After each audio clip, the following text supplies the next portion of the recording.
함께 볼 하나님 말씀은 예레미야서 51장 41절부터 53절까지의 말씀입니다. 말씀을 함께 보도록 하겠습니다. 슬프다, 세상이 함락되었도다. 온 세상에 칭찬받는 성읍이 빼앗겼도다. 슬프다, 바벨론이 나라들 가운데에 황폐하였도다. 바다가 바벨론에 넘침이여 그 노도 소리가 그 땅을 뒤덮었도다. 그 성읍들은 황폐하여 마른 땅과 사막과 사람이 살지 않는 땅이 되었으니 그리로 지나가는 사람이 없도다. 내가 배를 바벨론에서 벌하고 그가 삼킨 것을 그의 입에서 끌어내리니 민족들이 다시는 그에게로 몰려가지 아니하겠고 바벨론 성벽은 무너졌도다.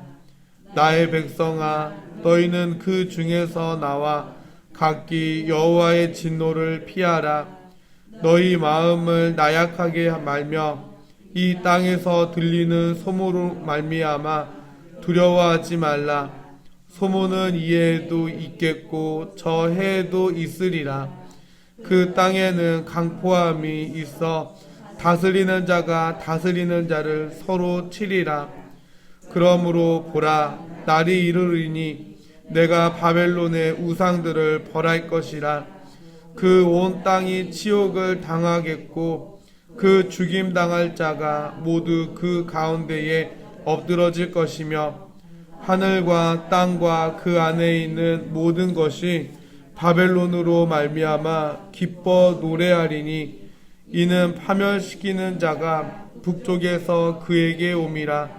여호와의 말씀이니라.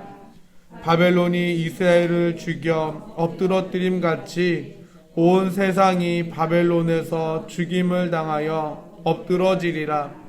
칼을 피한 자들이여 멈추지 말고 걸어가라. 먼 곳에서 여호와를 생각하며 예루살렘을 너희 마음에 두라. 외국인이 여호와의 거룩한 성전에 들어가므로 우리가 책망을 들으며 수치를 당하여 모욕이 우리 얼굴을 덮었느니라.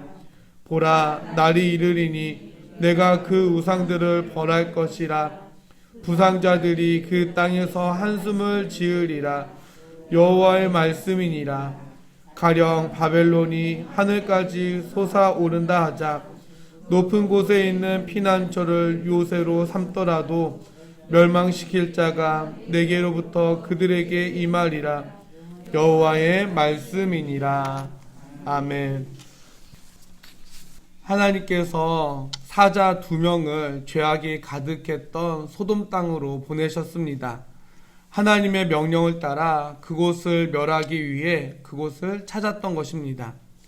그런데 그곳에는 아브라함의 조카 롯과 그의 가정이 있었습니다. 그 두 사자는 롯에게 하나님께서 이곳을 멸망시키려 우리를 이곳에 보내셨으니 어서 당신은 가족들을 데리고 이곳을 떠나십시오 라고 말해 주었습니다. 그래서 롯은 두 딸의 사위들에게 이곳이 곧 멸망하게 될 것이니 서둘러 이곳을 떠나자 라고 말합니다. 그러나 그 사위들은 롯의 경고를 듣고도 농담으로 여기며 함께하지 않았습니다. 그도 그럴 것이 휘황찬란했었던 대도시 소돔이 멸망하게 된다는 사실이 그들에게는 쉽게 이해되는 일이 아니었기 때문입니다. 결국 어떻게 되었습니까? 소돔과 고모라 땅은 하나님의 심판을 받아 불과 유황이 하늘로부터 내려져 흔적조차 없게 되었습니다. 그리고 이곳을 떠나라 라고 하는 이 경고의 말씀에 온전히 순종한 사람들만 살아남게 되었습니다. 오늘 45절 말씀을 보면 나의 백성아, 너희는 그 중에서 나와 각기 여호와의 진노를 피하라 라고 말씀하고 있습니다. 세번역 성경 말씀으로 보면 나의 백성아, 너희는 바빌로니아를 탈출하여 목숨을 건져라 라고 되어 있습니다. 지금까지 우리가 계속 살펴보았던 것과 같이 바벨론은 곧 멸망할 것입니다. 그래서 하나님은 바벨론의 포로로 잡혀갔었던 온 유다 백성들에게 멸망할 도시 바벨론을 떠나 고향 땅 예루살렘으로 떠나라 라고 말씀하고 있는 것입니다. 마치 하나님께서 모세를 보내셔서 애굽에서 종살이하고 있었던 이스라엘 민족을 구해내신 상황과 매우 흡사합니다. 애굽도 약 400년 동안 이스라엘 민족이 살면서 번성했던 곳입니다. 현재 바벨론도 약 70년 동안 유다 백성이 포로로 살면서 그곳에 거주하면서 살게 되었던 곳입니다. 그러나 하나님의 때가 이르러 떠나라 라고 말씀하시면 순종하여 즉시 떠나야 합니다. 물론 바벨론에 포로로 끌려와 이제 겨우 정착해서 살만하게 되었는데 하나님께서 또 다시 떠나라고 말씀하실 때 그 말씀에 순종하기 어려웠을 수도 있습니다. 36년간 일제에 지배받다가 해방된 지 70여 년이 지났지만 아직도 일본의 영향을 크게 받고 있는 것에서도 알 수 있듯이 바벨론 땅에서 70년간 그곳에서 지내면서 그곳의 문화나 풍습에 큰 영향을 받아 평안함을 느끼고 있었을지도 모릅니다. 그러나 하나님은 오늘 50절 말씀처럼 여호와를 생각하며 예루살렘에 너희 마음을 두고 그곳으로 걸어가라 멈추지 말라라고 말씀하십니다. 그런데 만약 바벨론에 동화되어 계속 바벨론에 머물고자 한다면 어떻게 될까요? 오늘 49절 말씀을 보십시오. 바벨론이 이스라엘을 죽여 엎드러뜨림 같이 온 세상이 바벨론에서 죽임을 당하여 엎드러지리라. 즉 함께 멸망하게 된다는 말씀입니다. 또한 53절 말씀처럼 바벨론이 하늘까지 솟아올라 그곳을 요새로 삼는다 할지라도 하나님의 심판이 그곳에까지 미칠 것이다 라고 말씀하십니다. 바벨론이 심판을 받아 피할 곳은 없을 것이다 라고 하는 말씀입니다. 행복한 교회 성도 여러분, 오늘 이 말씀이 오늘날 우리에게 주는 메시지는 무엇입니까? 우리는 오늘날 그리스도인으로서 세상 속에서 살아갑니다. 이 말은 다른 말로 하면 우리가 세상 속에서 세상 사람들과 함께 어울려 살지만 그러나 그리스도인으로서 구별된 자로 살아야 한다라는 말입니다. 주님은 우리에게 말씀하셨습니다. 다시 오시겠다고, 또한 도적같이 임하실 것이라고 말씀하셨습니다. 주님께서 다시 오시는 날은 심판의 날입니다. 물론 주님의 자녀들에게는 주님께서 다시 오시는 날은 세상 권세가 무너지고 주님이 친히 다스리시는 기쁨의 날, 축제의 날이 될 것입니다. 그러나 이 기쁨을 함께 나누지 못할 그리스도인들이 있을 것입니다. 그것은 세상에 어울려 살다가 그만 세상 사람들에게 동화된 사람들입니다. 세상 사람들 속에서 그들과 동화되어 자신이 그리스도임을 잃어버린 사람들입니다. 우리가 세속의 문화 속에서 살면서 영적으로 깨어있지 않으면 주님께서 다시 오셔서 세상을 심판하실 때 함께 심판받을 것입니다. 우리가 깨어있지 못하면 진노의 땅에서 떠나라 라고 하는 명령을 듣지 못하게 될 것입니다. 하나님의 백성은 세상 속에서 살지만 세상에 속하지 않은 자로 살아야 하기 때문입니다. 이것은 교회도 마찬가지입니다. 교회는 절과 달리 산속에 묻혀 있는 것이 아니라 세상의 중심에 있습니다. 그렇다고 교회가 교회의 사명을 잃어버리고 세상의 논리, 세상의 문화, 세상의 질서를 쫓아 살아간다면 교회는 그저 하나의 건물에 지나지 않게 될 것입니다. 주님은 오늘 우리에게 말씀하십니다. 바벨론에서 떠나 이제 예루살렘으로 떠나라.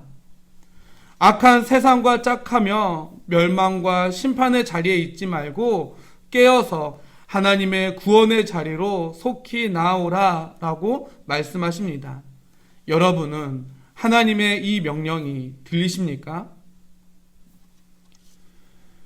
악인들의 꾀, 죄인들의 길, 오만한 자들의 자리를 피하고 오직 하나님의 말씀을 따르고 순종하는 자에게는 복이 있다라고 말씀하셨습니다. 아브라함은 대대로 살던 곳을 떠나 하나님이 지시하시는 땅으로 떠나는 순종을 했을 때 복의 통로, 믿음의 조상이 되었습니다. 다윗은 하나님의 말씀에 늘 순종하기 위해 힘썼습니다. 그래서 그는 하나님의 모델 왕이 되었고 이스라엘에서 가장 위대한 왕이 되었습니다.